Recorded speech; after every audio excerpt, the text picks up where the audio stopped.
Hello, today we start with magnetism. Magnetism is the property by virtue of which a magnet attracts small pieces of iron, cobalt, nickel, etc. towards itself. An object possessing the property of magnetism is called magnet. There are two types of magnets, natural magnet and artificial magnet. Natural magnet is a magnet of a very weak strength. Ferrite, Fe3O4 and earth is an example of the natural magnet. The second type of the magnet is an artificial magnet. Artificial magnets are of desired shape and strength.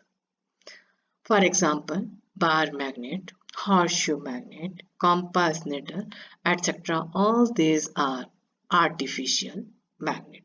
We can change its strength, we can change its shape, size, etc.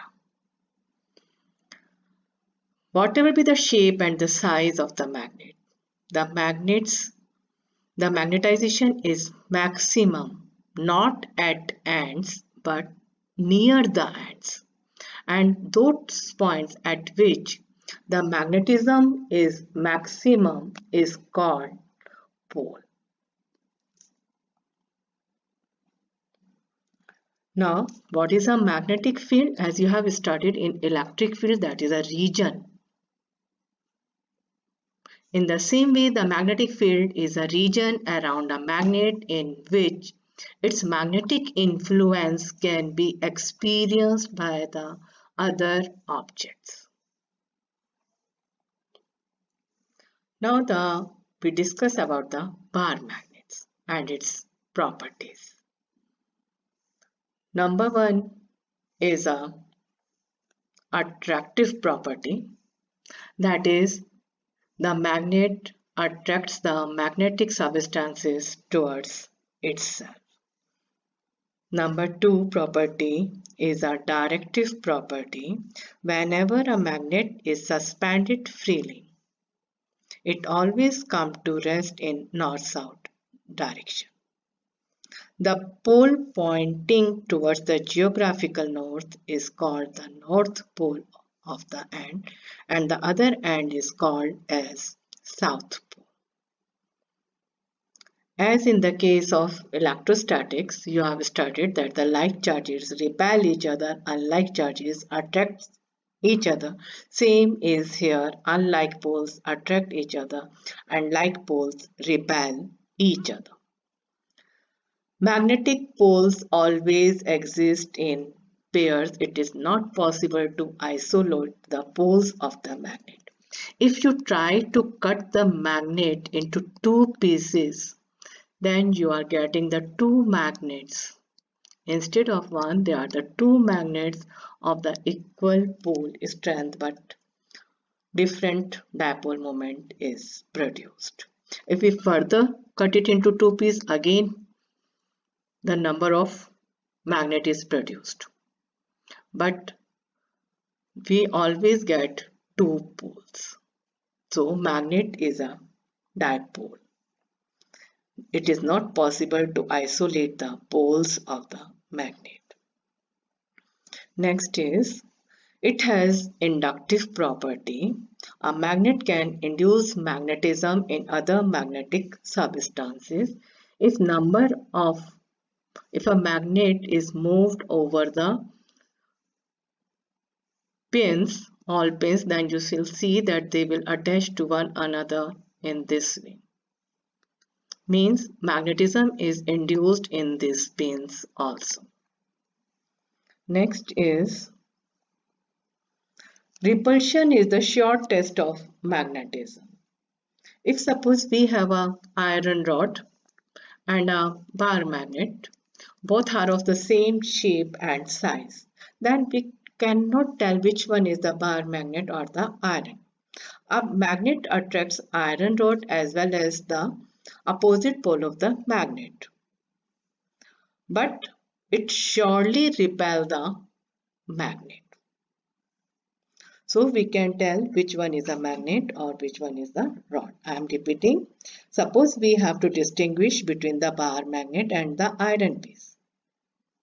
A testing magnet will attract both ends of the sample, that is of the rod and of the magnet. And if one of them is a magnet, then it will repel the one end of that. So repulsion is the sure test of magnetization. Now the bar magnet. It is a bar magnet. This one is the north pole of the magnet. This is the end of the magnet. But this is the pole. Pole is not at the end. It is near the end of the magnet. It is the pole of the south pole. And the distance between the two poles is called magnetic length.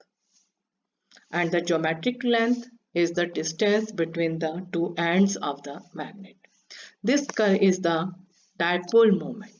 Direction of the dipole moment is from south to north. As you have studied in the electrostatic, that is the direction of the dipole moment is opposite to the direction of the electrostatic field. Same is the case in here. Now, there is a term magnetic axis that is similar to the magnetic length. Magnetic axis is a line which joins the poles of the magnet. Distance between the two poles is called the magnetic length of the magnet. The distance between the ends is called the geometrical length of the magnet. And the ratio of the magnetic length to the geometrical length in case of the bar magnet is 0.84. It is not true for all the magnets. Suppose if I am taking the case of horseshoe magnets, then in case of horseshoe magnets, at this point the two poles lies. And this distance is a magnetic length. And this distance is a geometrical length. Now the magnetic dipole and the magnetic dipole moment. As you have studied, in the case of electrostatics, that is the two equal and opposite charges placed at some distance constitute the dipole. In the same way, the two poles, north pole and south pole, constitutes a dipole. A pair of magnetic poles of equal and opposite strength, north pole and the south pole, both are having the same strength, separated by the finite distance, is called magnetic dipole. See, it is a bar magnet. This is the north pole, this one is the south pole, this distance is a. So, they are of the same strength, so constitutes a magnetic dipole. In the same way, the horseshoe magnet, it is also a magnetic dipole. If we consider a current loop, then one end is behave like a north pole and the other end is a south pole, so it is also a magnetic dipole. The magnitude of the dipole moment is the product of the pole strength and the separation between two. Suppose the pole strength of this pole is m and distance between two poles is 2l, then the dipole moment is equal to the m into 2l.